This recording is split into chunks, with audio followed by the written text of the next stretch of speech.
Oh, this is so good, divas. Welcome Hello. to the thing that we kind of all dread when we're out there dating, and that is, They say that breaking up is hard to do. but is it really? Shouldn't be. It shouldn't be. Like So, everything else this woman teaches, if it's hard, you're doing it wrong. yeah, I love. Thank you, baby. We talk about this in the membership, and I know at first it's hard to get into, but we are talking about a scenario with our women who are dating later in life, looking for a traditional relationship with a significant other, a long-term marriage, whatever that is for you. And the dating process, and this tickles me because we think, wow, I can't break up with them, but there's nothing to break up. When you're dating, you are not in a relationship, and that was a great point you brought up. You want to go into a little more detail? Well, Before the camera started we, rolling. we, we started doing some research, and everything we found out there is concerning breaking up after you've been in a long-term relationship. Which could mean months. It could be Okay. months, but we're not talking months. With Donna's system, you'll know within the first 4 dates if you are going to continue or you're going to stop it and call it quits with this person. Right. And it's And if you haven't made a commitment of basically to where exclusivity were a thing, it's not, in my opinion, it's not breaking up. It's just breaking off. right, breaking off, ending it. So there is a formula to this, and some women initially have a hard time. I remember I had a client a couple of years ago, and we were meeting for coffee, and she says, "Oh, I'm not looking forward to tomorrow. I have to break up with like 4 guys." And I went, "What? What do you mean you have to break up with 4 guys?" Well, we went on a date, we had coffee. So she was talking about that she felt that she actually had to call them, and I don't even think text was in her radar. She was thinking she had to call them or even meet them again to tell them it's not working. That is way too much effort. It's exhausting. And let me tell you, when you're dating, that's an actual word, by the way. So you're actually dating, meaning you're meeting and getting to know men you don't know, and there could be 2 or 3 in a week or 2. Like, it's okay. Yeah. They will rotate out organically, and they are not going to call you and break up with you if they only went on 1 date or 2. They're not. Why would they do that? Why would you want that? Well, a lot of them would just ghost you. Yeah. I mean, they just won't call. They won't accept your calls. And honestly, if you've only gone out a couple of times, that's perfectly acceptable. Oh my gosh, I used to fight ghosting. Back in the day, it was called the fadeaway. 25 years ago. And I would hyperventilate at the thought of it. And as I started to understand the dating process, which is what I teach, right? So if you want to grab the link to my free ABCs of dating, it's below. Grab it. It's the foundation I used myself to meet this wonderful man. So, yeah.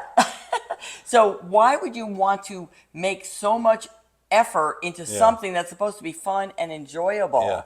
That's the whole point. So you're dating, you're meeting somebody you don't know, you're getting to know somebody you don't know, and by the 3rd date, I'm telling you, it should not go longer than 3 dates if you are not interested or if they're not interested. Now, I'm not talking about a hookup. No, but then we're talking about you're looking for a significant other.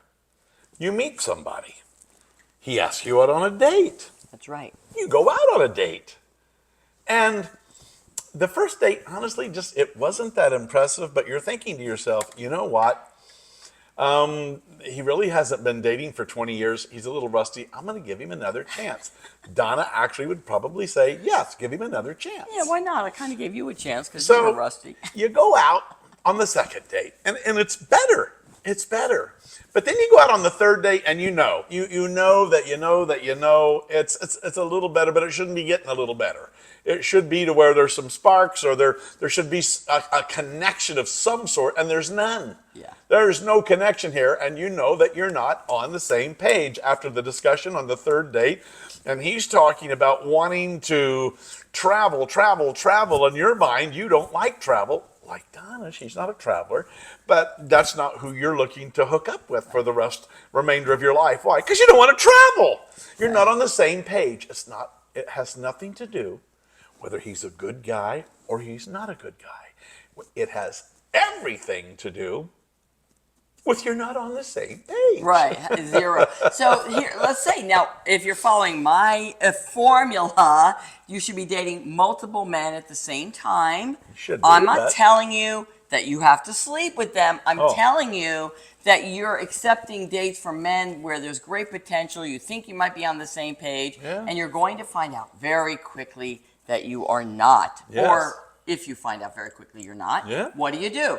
Well, certainly the first 2 dates, you're not in a relationship. No. This is where women really get it backwards, or they get caught up in it. They think they're in a relationship. You're not. Unless somebody has said to you, I want to be exclusive. And by the way, if somebody says that within the first 2 dates, little red flag. Yeah. We will have a discussion about that in the membership. Yes. And even though Jeff felt that, we did not have that conversation that quickly. And that was smart on his part. Well, I wanted her to come to that conclusion on her own without a little thing from me in her ear.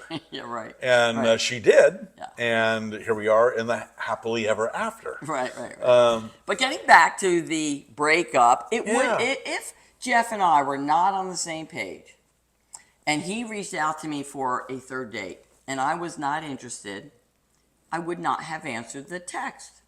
It's legitimately ethical ghosting. Why? Yeah. Because now I'm releasing him to continue to look for somebody that's really special to him. Yeah. So it's a two-way street. Ghosting has, unfortunately, the connotation of ghosting feels like you're being rude and you're not polite. Now, if you feel a need to say something, and I'm okay with that after the 3rd date and going into the 4th and so forth, now it's not really a thing yet, right? I'm okay with saying, hey, you know what, I really had a good time, but we're not on the same page, or I met somebody, I'd like to see where it goes. That's really just a nice gesture. Gesture. Thank you. Gesture. That's nice. Okay, but the first date or 2, no, just don't respond to the text. Yes. Don't answer the phone. I mean, it's easy. It's easy. Don't make it harder. I think my favorite one for me, I actually had a woman come up and say, why don't we go out? And we went out, and we actually, I don't think there was really any sparks, but we enjoyed each other. Yeah. And it was probably the 3rd or 4th time I sent her a text message. I tried to call, she didn't answer, and I said, hey, would you like to go out on Saturday? And her reply was, and I love it to this day, actually, I'm going to be going out and going shopping for blouses with my mom. So you took that as a total diss, like a total, that was like Well, she didn't mention. No, I already made plans. Yeah, the only thing she said, her reply was, I've already made plans to go out shopping for blouses with my mom. That's fun. And she never contacted me again. I didn't take it personally. Yeah. And if you've read Donna's book, there's a link below. You don't take things personally if you understand what dating really is. Yeah, and by the way, I wouldn't. So this is a scenario where she reached out to him, right? And so now he was waiting for her. She didn't reach out to him again. If you follow my formula, we're not reaching out to men, ladies. Divas, no. We are going to straighten our crown and give said man a opportunity to take us out. Okay, but now I'm getting ahead of ourselves. But we're going back to the first 2 dates. Yeah. What do you do if you don't want to continue going out with them? It is easy. What do we do, honey? You ghost them. You just don't reply. You don't reply. If they call you, you don't answer. If they send you a text, you don't answer. Right. And if you feel obligated to, or you feel like you need to, all you have to say is, thank you, but I don't think we're on the same page. And case closed. Right. So now we're going to jump to the next video because we're going to have a part 2 to this to give you a little bit more detail and go in more in depth so you feel comfortable saying adios if a person's not on the same page with you, because at the end of the day, divas, it doesn't have to be that hard.